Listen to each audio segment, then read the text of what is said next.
Hello everybody, welcome back to Thiege's Notebook Review. I'm your host, Joel Michael. What I have for you today is an update for my review of the Dell G3 15, which I hinted at on my Facebook page. If you haven't liked my Facebook page, here's a link. Get some.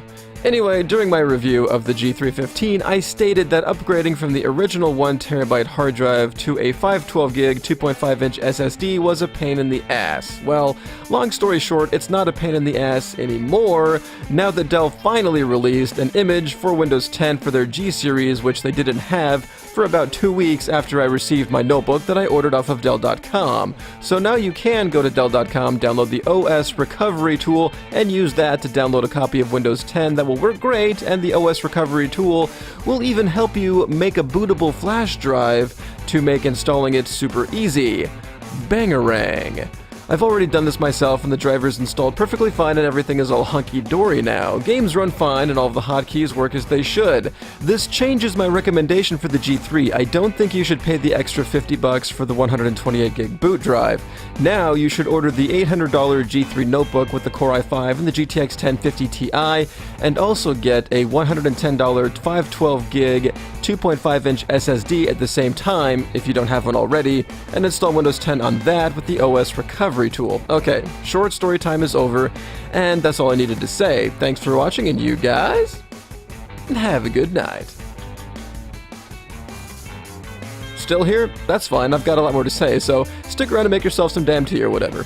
When I first ordered the G3, I saw that it came with a 1TB hybrid hard drive, and I thought, oh, that's cool. I had a hybrid hard drive in the HP NVDV6 I reviewed back in 2013 that had Windows 7 on it, and everything was fast and great and stuff. Not so for the Dell. It was a slow, lethargic mess, and there was no way in hell I would review it in its current state. It wouldn't be a fair review, so I took one of the two 512GB SSDs out of my desktop, the one I use for my Fraps footage, and prepared it to throw into the Dell.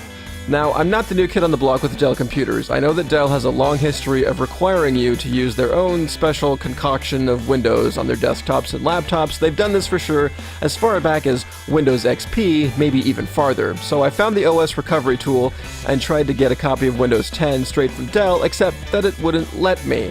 It said, "There's no image for your service tag. Yet," or whatever. I thought that meant the OS recovery tool was a piece of shit, and that there wasn't going to be a downloadable version of Windows 10 from Dell ever.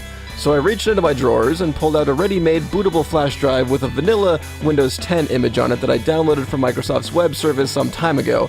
I installed the 512GB SSD and then Windows 10, only to find out that some important drivers wouldn't install. Surprise, surprise, namely the Intel graphics driver and audio drivers. But there was also a strange glitch where the screen brightness was stuck on at its highest setting.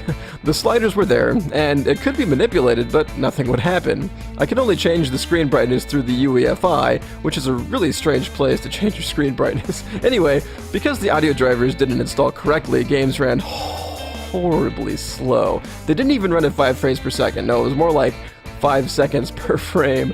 And before you call me an idiot and blame the video drivers, let me tell you, the NVIDIA drivers installed just fine, and I had the same problem on my Gigabyte laptop where games slowed to a crawl. Now, the audio will always work and sound fine, not choppy or anything, but when I uninstalled Gigabyte's audio drivers and reverted back to Windows 8.1's built-in drivers, everything ran fine. It was the same problem on the Dell, but there was no solution, since the audio drivers, you couldn't do anything with them. The ones that were already installed via Windows 8.1 weren't upgradable or updatable at all, and the audio drivers that Dell gave me from the website wouldn't install correctly and wouldn't update. So nothing would update, nothing would install. And since the G3 was a brand new laptop and I was competing with other reviewers to get something out ASAP, I went into get shit done mode, dug up my install for EaseUS to-do backup, and proceeded to clone the original 1TB hard drive onto the SSD.